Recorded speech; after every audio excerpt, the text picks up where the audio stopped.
The clinking of cutlery echoed through the kitchen of our spacious metropolitan apartment. I silently watched Dmitri across the table. 15 years of marriage. 15 years during which I was not just his wife. I didn't just support him. I was his shadow, the invisible force without which he would never have reached the deputy minister's chair.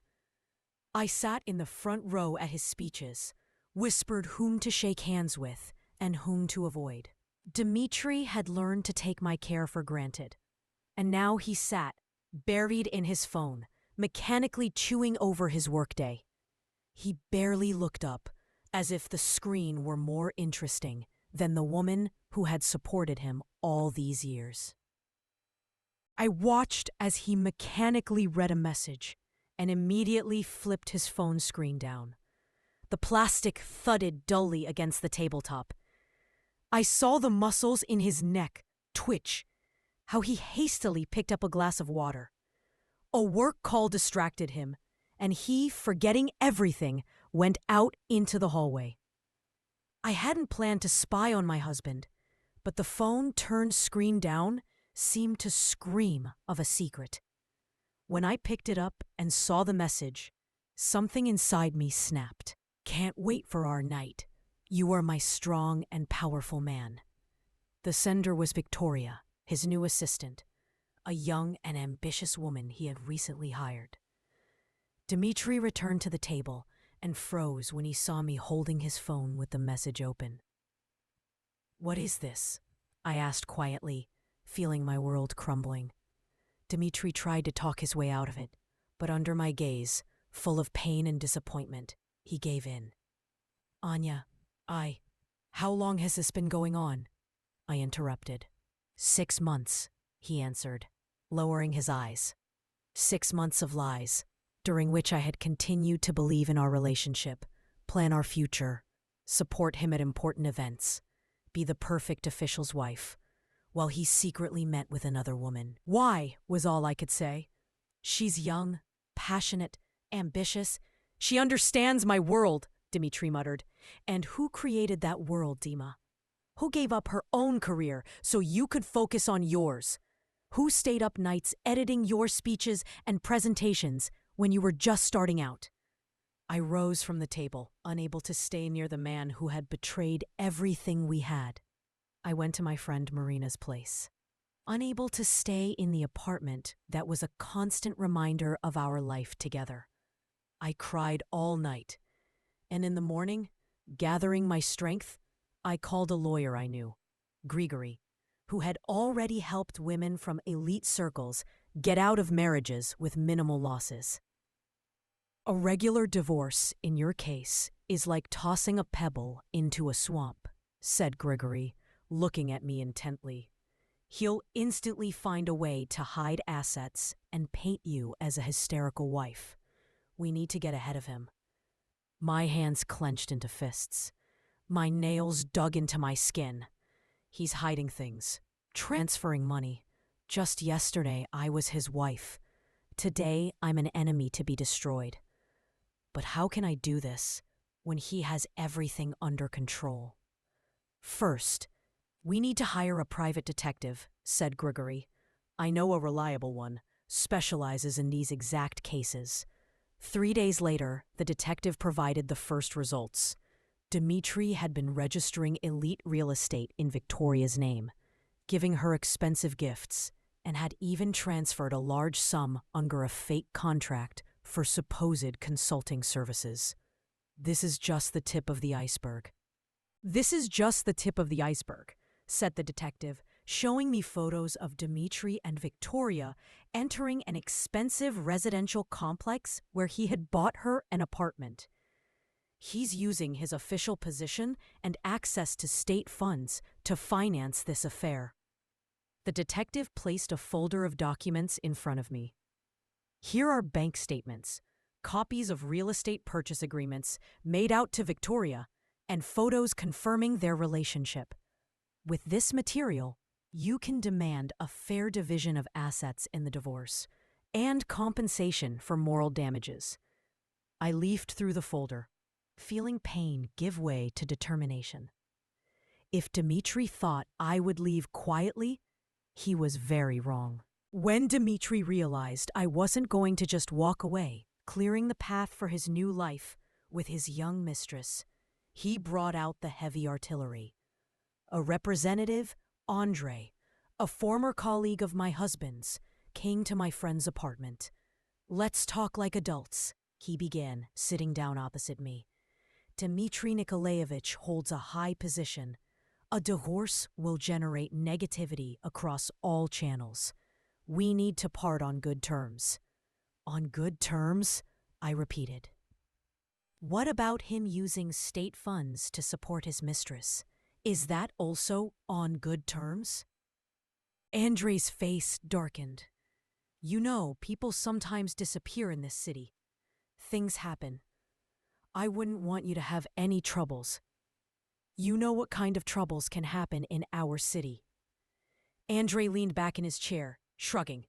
"Sometimes the tax service suddenly takes an interest in declarations. Sometimes someone files a report with the prosecutor's office. Sometimes strange stories about relatives surface in the media. Do you need that?" I silently watched him. Andrei spoke confidently, but his eyes darted around. He was pressuring me, but carefully. That meant he was afraid of my reaction. That meant Dmitri was afraid too. "Anna Sergeyevna, it's best not to bring up topics that could harm you. Dmitri Nikolaevich has many influential friends. Think about your future." "I am thinking about it," I replied. "And by the way, this entire conversation is being recorded, and a copy has already been sent to a journalist at an independent media outlet. If anything happens to me, the compromat will be published." I looked at the recorded conversation. One press of a button could destroy his life. But then the war would begin. I closed my eyes. So be it. Andrei's face changed. He quickly ended the conversation and left, realizing intimidation wouldn't work. The next day, I got a call from the tax office. A routine audit, nothing personal. Another day later, my friend Marina reported that someone had been asking about her work. Dmitri had decided to play dirty, but I knew the rules better. That evening, Dmitri called. "Anya, you brought this on yourself." His voice was icy. "Do you really think you can blackmail me?" "No, Dima. I don't think. I just know I have all the evidence. And if you don't want it to be seen, you'd better play fair." "Do you understand what you're doing?" His voice trembled with barely contained rage. "You want to destroy everything we built over the years." "No, Dima. You destroyed it all when you decided to cheat on me with a girl young enough to be your daughter. I'm just trying to protect myself and my future." "I can provide for your future. You agree to a peaceful divorce." Dmitri changed his tone. "Too late," I cut him off. "I already know about your financial machinations, the apartment you bought for Victoria, the money you transferred to her under a fake contract. If you think you can buy me off with a small handout after 15 years of marriage, you don't know me well at all." Silence hung on the line. "What do you want?" Dmitri finally asked. "Justice," I answered, and hung up. After Andrei's visit and Dmitri's call, I realized time was against me. Dmitri could use his connections to quickly hide assets or pressure judges. "Dmitri is confident everything is under his control," said Grigory, sifting through the papers. "But if his accounts were unexpectedly frozen, then—" I raised an eyebrow. "Possible? The question isn't if it's possible. The question is if we can do it faster than he realizes he's losing." He continued. "If his assets were unexpectedly used as collateral for a certain interesting company, the same one that would then transfer them to you, I have connections at the bank where your accounts are held. We can act through an offshore structure so he won't even understand where the money went until it's too late." The plan was risky but effective. First, using the detective's materials, we prepared an anonymous publication about how high-ranking official Dmitri used state money to support his mistress. Second, through mutual acquaintances, I spread the word that I was ready to hand over the compromat to the media if the divorce wasn't quick and fair. Third, the lawyer and financial consultants helped me move some assets to a safe zone. Register the apartment and car under a straw person and transfer a significant sum from the accounts through a chain of transactions to another jurisdiction. The main thing is to act quickly, said Grigory. If Dmitri senses a threat, he could hide assets or use his connections to pressure the court. I agreed. The next day, I pressed the send button on my phone, and a notification appeared, published. I knew that within an hour, journalists would start pushing the story. Dmitri wouldn't be able to cover his tracks anymore. An anonymous article was published in one of the independent online outlets about corruption schemes of a deputy minister who used his official position for personal enrichment and to support his mistress. Although names weren't mentioned, all the details pointed directly to him. Dmitri was pacing around his office. "Can't you block the accounts?" his lawyer muttered, wiping sweat from his brow. "Too late," he mumbled, wiping his brow. "She beat us to it." "I just opened other people's eyes to who you really are. What are you trying to achieve?" Desperation now sounded in his voice. "Justice," I repeated. Influential officials tried to save the situation, but the compromat was already circulating in elite circles. From dacha parties to clarifying circumstances, but he still hoped to wriggle out and preserve his relationship with Victoria.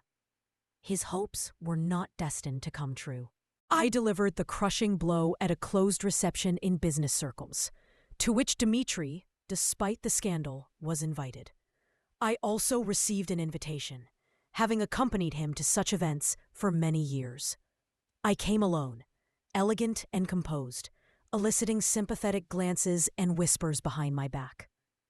During the reception, journalists received an anonymous leak, documents about money transfers, Dmitri's correspondence with his mistress, and most importantly, photos of Victoria meeting with another wealthy man, the deputy head of a large state-owned company. She was playing a double game. At first, Dmitri noticed nothing. He stood with a glass of champagne, smiling and shaking hands as if nothing had happened. But gradually, the atmosphere in the hall began to change. First, there were barely noticeable signs. Conversations cut short mid-sentence as he passed.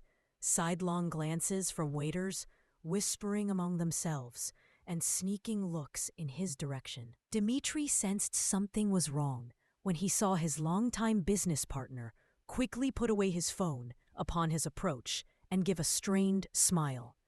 A few minutes later, the same man was at the other end of the hall, showing something on his smartphone screen to a group of influential officials. They all turned and stared at Dmitri. A wave of whispering swept through the room. Dmitri saw people covering their mouths with their hands, exchanging fragments of phrases. Taxpayer money, mistress, seeing two at once. His phone vibrated. A message from his assistant. "You need to see this urgently," with a link. Dmitri opened it and paled. Everything he had so carefully hidden was now on display. He looked around with new eyes and understood. Everyone knows. Every person in that hall had seen the photos, read the messages, knew about the money. Some averted their eyes out of politeness. Others openly stared at him as if he were a curious animal in a zoo. Others smirked gleefully. There was contempt. The deputy head of the corporation, a man with whom he had closed multi-million-dollar deals, stood a few steps away, looking at Victoria with murderous fury. "So that's why you were always asking for money," he hissed. Dmitri opened his mouth, but found nothing to say. For the first time in his life, he was not in control of the situation. The wife of this businessman, who was at the reception, caused a loud scandal, exposing Victoria in front of everyone. "So this is that Vika my husband was always talking about?" she shouted, showing on her phone a photo of Victoria leaving an expensive restaurant with her husband. "You thought no one would find out you were sleeping with two men at once for profit."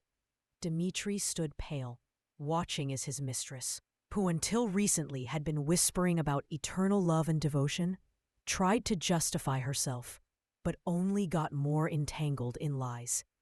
"Dima, tell them!" She grabbed his sleeve. "Tell them we're just in love." Dmitri didn't move.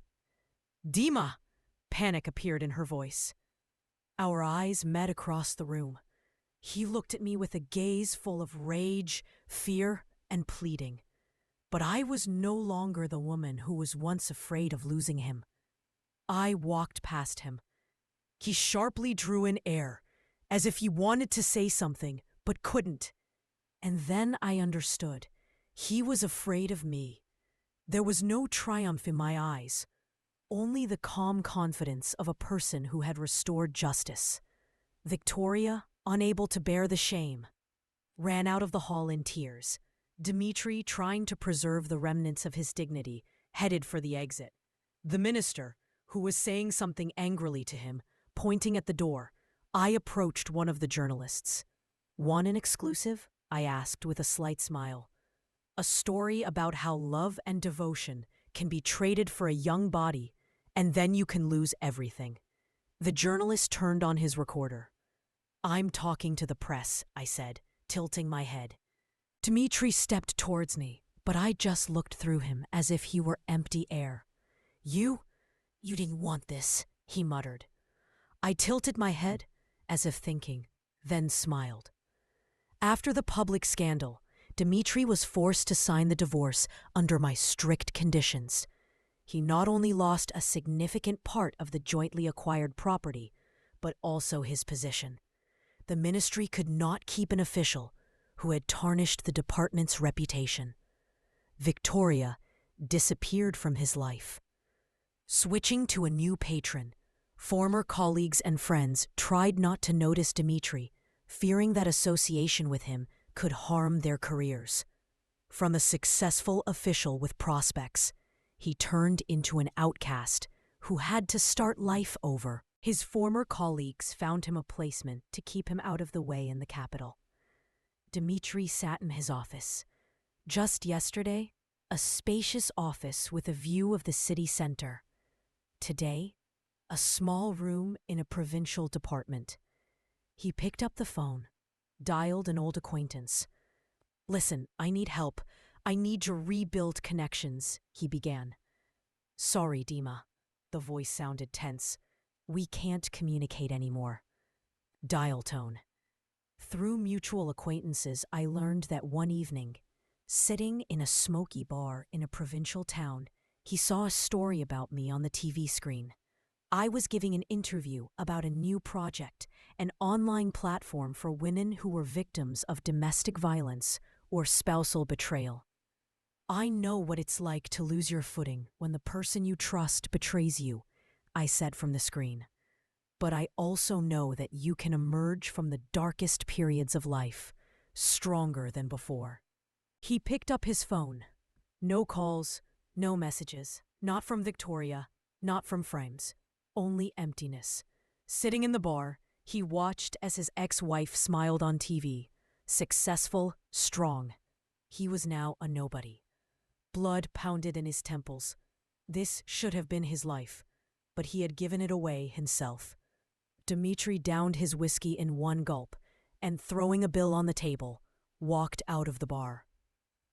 My interview painfully reminded him how much he had lost because of a momentary weakness that turned into a 6-month affair. Dmitri ran his hand over the phone screen, where an old text conversation with me opened. He wanted to write, "Forgive me," but erased it. He knew I wouldn't answer anymore.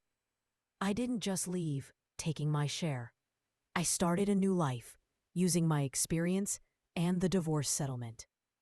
I launched an anonymous online project, The Shadow Side of Power, a platform exposing corruption and double standards among the elite. Gradually, people started sending stories, documents, correspondences. Information became public knowledge. Many influential men found themselves in uncomfortable positions, but no one knew who was behind this project. Influential men began deleting accounts, changing phones, avoiding the press. My platform made them afraid. I looked at the screen. New names, new stories on the list, but not just about infidelities, about bribes, schemes, crimes. In parallel, I created a foundation to help women affected by domestic violence and spousal betrayal, providing them with legal and psychological support. My experience showed that even the most influential men are not all powerful if a woman is ready to fight for herself and her future. Our task is to help those who find themselves alone with their misfortune, I said at the foundation's opening. I entered a new social circle, where I met an interesting man, an independent journalist named Alexei, who offered to tell my story without revealing my identity. Your story could inspire many women in similar situations, he said at our first meeting. Show that even the system can be fought and defeated. Aren't you afraid they'll come for you now? He asked. I smiled. They've already come. They just don't know I'm waiting for them. I agreed to a series of anonymous interviews, which soon became the most discussed material in independent media. Women from different cities wrote that my experience gave them the strength to leave toxic relationships and start a new life. Years later, I was sitting in a cozy cafe, browsing messages on the Shadow Side of Power platform. The project had grown, turning into a serious media outlet with a team of investigative journalists. I realized I had a chance to expose a few more high-ranking officials, using their positions and betraying their loved ones. Alexei, who by that time had become not only my business partner, but also a close person, noticed my thoughtful expression.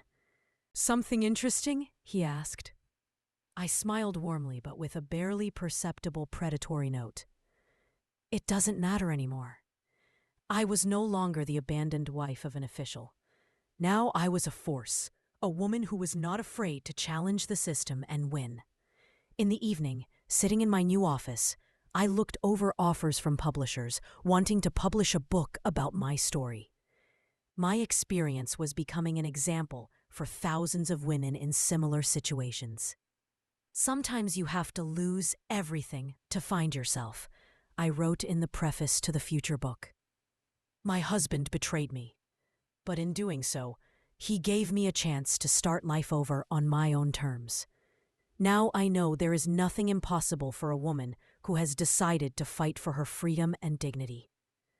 I raised a glass of champagne and looked in the mirror. It wasn't the abandoned wife looking back. It was me, free, strong, and finally happy.